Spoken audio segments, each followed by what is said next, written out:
This is Lisa Murkowski, Chairman of the Energy and Natural Resources Committee, with Murkowski's Message podcast. Well, hello to everyone. Welcome to the 15th episode of Murkowski's Message. Today is Thursday, the 12th of November. I'm Lisa Murkowski. Thanks for joining us today. On Tuesday of this week, Senator Sullivan and I were able to introduce a bill that aims to correct a 50-year injustice. Our legislation would provide lands and rights under the Alaska Native Claims Settlement Act. We call it ANCSA. But it would provide lands and rights to members of 5 Southeast Alaska Native communities. These are the communities of Haines, Ketchikan, Wrangell, Petersburg, and Tenakee. These communities were not authorized to form urban or village corporations under ANCSA when it passed Congress back in 1971. This is unlike similarly situated communities in the regions and around the states. So effectively, these five communities were left out of ANCSA. Our bill, which is Senate Bill 4891, is called the Unrecognized Southeast Alaska Native Community Recognition and Compensation Act. And it would effectively amend ANCSA to provide each of these 5 communities with the right to form an Alaska Native urban corporation and receive about 23,000 acres of federal land, one federal township, just as ANCSA granted to other Southeast Alaska Native communities about 5 decades ago to resolve their land claims. Our bill includes a number of conditions on conveyed lands that would allow for continued public access to hunting and subsistence and recreation, which I understand the landless communities support and want to continue. So again, I mentioned that I introduced this legislation earlier this week with Senator Sullivan. Congressman Young is introducing his companion bill in the House. It is truly an all-hands-on-deck effort. It has been a priority for Alaska's congressional delegation for a long time now. Congressman Young has been a leader on this issue and a key part of the effort. There's thanks to go around, not only within the delegation, but really so many who have been advocates in this effort for so long. I'm proud of the progress that we've made in developing the specifics of the legislation and how much effort my guests today have put into building support for it within their communities. So today, to explain exactly why this legislation is so important, today we have Richard Rinehart and Harriet Brouillette. Now, one of the things that I really like about this podcast is talking to folks who are the real experts. Richard and Harriet, I think it's fair to say, are more than experts on this issue. It's probably fair to say that it goes to their very identity. It's something that they and their families have been working on for generations now. I've known Richard Rinehart for a long time, having spent some early years myself in Wrangell. My parents are still residents there in Wrangell, but Richard is a Wrangell landless shareholder. He is a Sealaska Native Corporation board member, and he is the CEO of the Tlingit Haida Tribal Business Corporation. So it's great to have Richard with us today. We also have Harriet Brouillette. Harriet is a Haines landless shareholder and tribal administrator for the Chilkoot Indian Association. So again, 2 strong leaders from Southeast Alaska.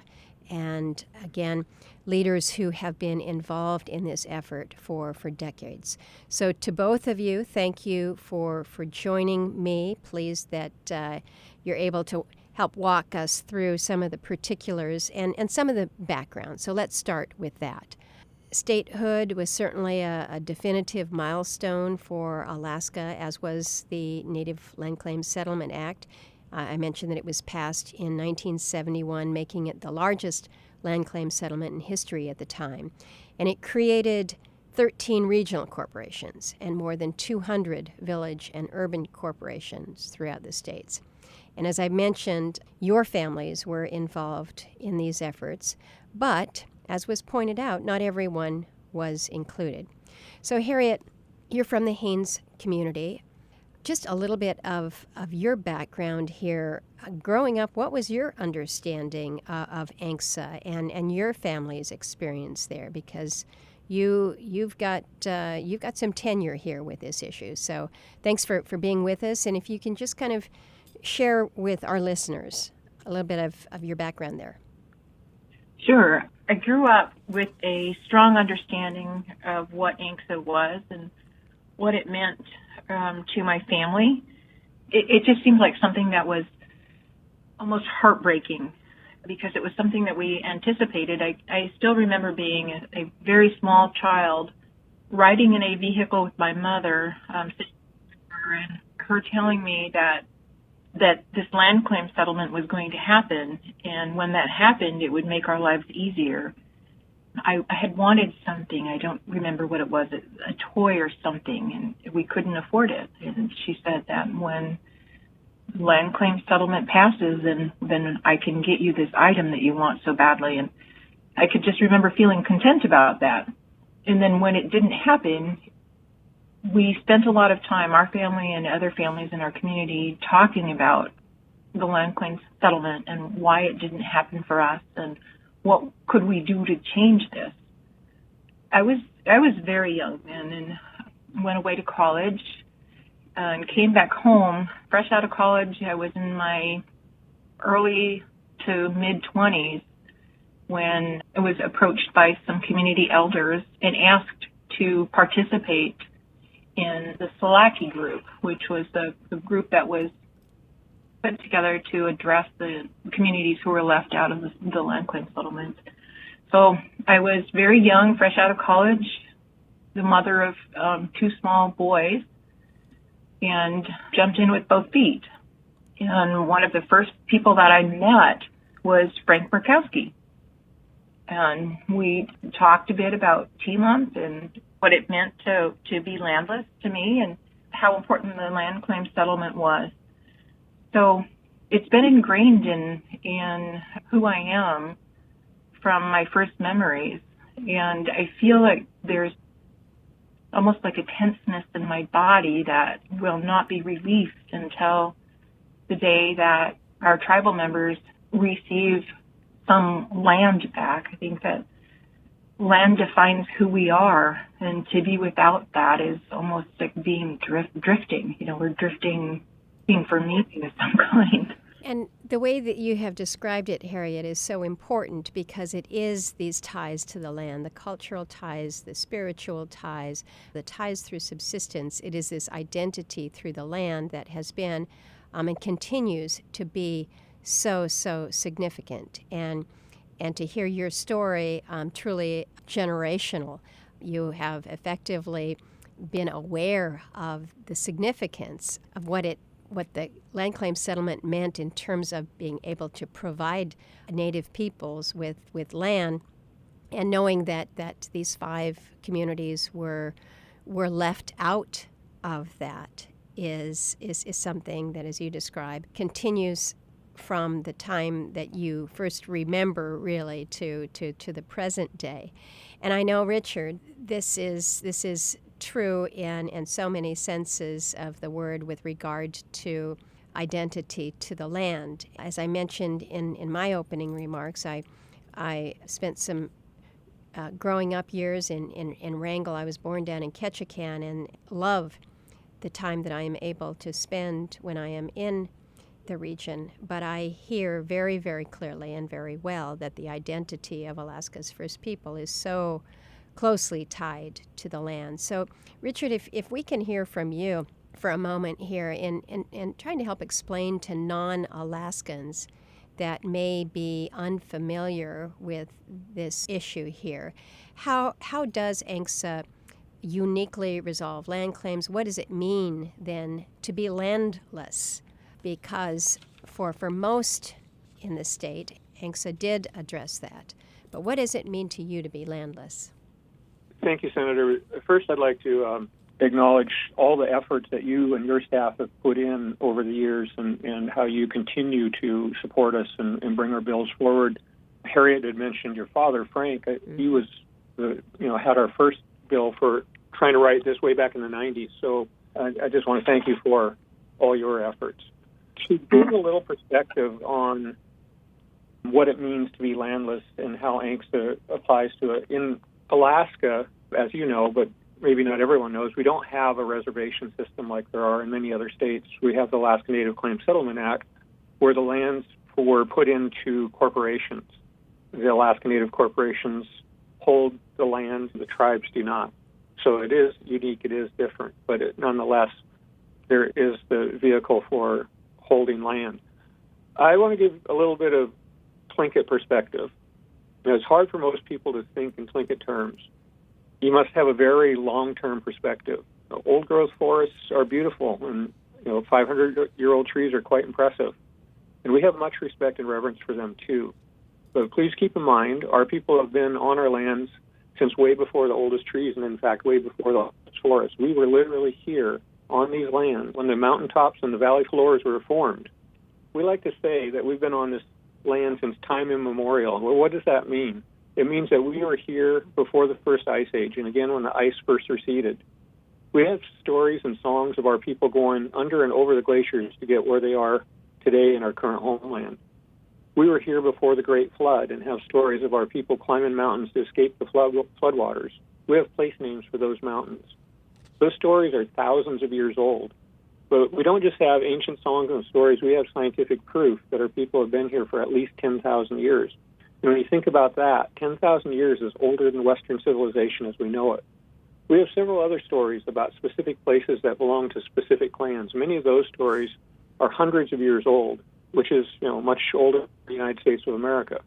And Tlingit, to understand this, in our connection to the land, you must understand how we view things. Everything has a spirit. The mountaintops in our stories had a spirit that protected our people in our time of need. The sea and the forests provide our food on which we subsist to this day. Our clans own these lands and waters that sustain us. In Tlingit, it is known as atu, or something that is owned. The atu was the most prized possession of a clan. It is literally translated to mean an owned or purchased object and can refer to land, sacred sites, celestial bodies such as the sun and the moon, names, stories, songs, spirits, crests. The right to these objects, or the clan's atu, were acquired from an ancestor. On occasion, it involves the death of an ancestor, and we say it was paid for in blood. The event in which this occurred may be recorded as a crest or a spirit on a physical object or in songs and stories. Clan crests and spirit designs are socially and spiritually important to the Tlingit. When you take away our land, you have taken away our atu and a vital connection that we have with our spiritual environment, and you've cut us off from the spiritual relationship with the land and made us spiritually destitute. That's what it means to us. The words are so meaningful there, and how you have outlined that connection. And I think it is worth taking the time to really consider what you have said, because for someone who may come from an environment, having been born and raised in a city, for instance, it might be difficult to understand and to make the connections. But as you have said, this connection goes back to time immemorial. And so I think it is important to put this in the context of the whole. I want to move the discussion a little bit to this legislation. This is not the first time that we have introduced this. As I mentioned, Congressman Young has spearheaded similar legislation in the House for years. You have both mentioned the role that my father played when he was in the United States Senate and also on the Energy and Natural Resources Committee and the efforts there. We are continuing the push and the effort, but my sense is that there is a greater momentum. With each attempt, I think we have improved the provisions of the bill. We have incorporated feedback, most specifically to this legislation that we have just introduced this week. We now identify specific parcels of land that the communities will receive, rather than going through an extended and perhaps uncertain future selection process. I'd like to hear from both of you on this in terms of why that's important, why it was important to get that feedback from the communities, how much work landless communities and the Alaska Natives Without Lands organization has put into not only the language of the bill itself, but developing and sharing the maps of these parcels. So Harriet, if you'd like to just speak to why it's important that we're getting this kind of feedback right now. I think that it's important because people need to understand in order to support. If people in our communities are able to look at the maps and are able to discuss the areas and how those areas affect our communities, then they have some buy-in to the process and feel as if their voices have been heard. They're not just... I'm sorry, go ahead. No, go ahead. Finish your sentence. I'm sorry. I just feel that this time we have approached our communities in a way that was different than in the past. We have actually approached people who have not supported us and have asked for reasons why would they oppose the land claim settlement. Are there things that we could do to make them more comfortable with the process? Well, and that is so very important. Again, we recognize that what we're seeking to do with this legislation is to correct an injustice that has been left hanging now for almost 5 decades. And people within the state of Alaska, or certainly people within the region, would understand that. But in fairness, I don't think that we should assume that. I don't think that we should assume that Alaskans know that you have these 5 communities that were left out of the land claim settlement. I think most would say, well, wait a minute, didn't we resolve this? And so the education, I think, is absolutely key going forward. And again, bringing in those opposing voices and trying to, again, educate them as to the reason that we're moving this forward in the first place. So Richard, if I can ask you in terms of, again, the work, the outreach that has been underway, the effort to share the maps, what do you think is different this time? And then to the point that Harriet just made about those that might be critical of this effort, either because they don't understand or because of concerns that they may have that, well, wait a minute, these are our lands within the Tongass National Forest. We can't take lands from the national forests. How do you respond to those who are critical of the effort and perhaps some of the headlines that you might see in national publications that are just missing the point here? Well, thank you, Senator. There's a few points there, I guess. One of the things that we had to try to understand, because as we've been talking about, this is I think our 5th attempt at a bill, was to try to understand why we're being opposed. And a lot of it had to do with people not knowing where we might select, where these lands might be, what specific properties would be affected. And without knowing, people assume, I heard these questions in a prior bill, are you going to select land out of a wilderness area? Or are you going to select land out of a national monument, et cetera?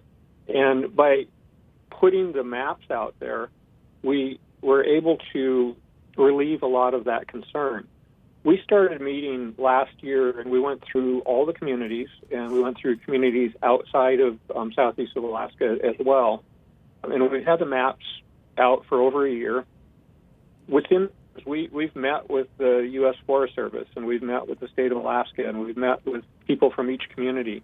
And we've made changes and adjustments to maps on things. And for that, we might have taken into account, somebody said, well, do you realize this use was here? And we might move 40 acres from one side of a parcel to 40 acres on another side of a parcel. And we've done a lot of that. There's been lots of adjustments to where I think we're now at a spot where most people could agree that these would be lands that they don't share extreme concern. Another significant change from prior bills is we were acknowledging prior in public access. So if there was a dock or a road or even a trail that had an easement for somebody's use, those would continue. And so people that had those concerns and worries no longer have to be worried about that. To address the concern of, you're taking it out of the Tongass National Forest, and that always seems to be hot buttons for a number of people. They need to understand Southeast Alaska was once all of our homeland, and Southeast Alaska is now a combination of, certainly the Tongass National Forest at nearly 17 million acres is a large portion of it. But we also have Glacier Bay National Park at over 3 million acres, Misty Fjord National Monument over 2 million acres, and a number of other uses by the state of Alaska and the local city and boroughs. So that really the only place you can take land out of is out of the U.S. Forest Service. And within that, there's a number of restrictions and designations for, like I was saying, wilderness areas or other special uses to consider. One of the things that might help most people to try to put it in perspective is how small of a portion we're talking about.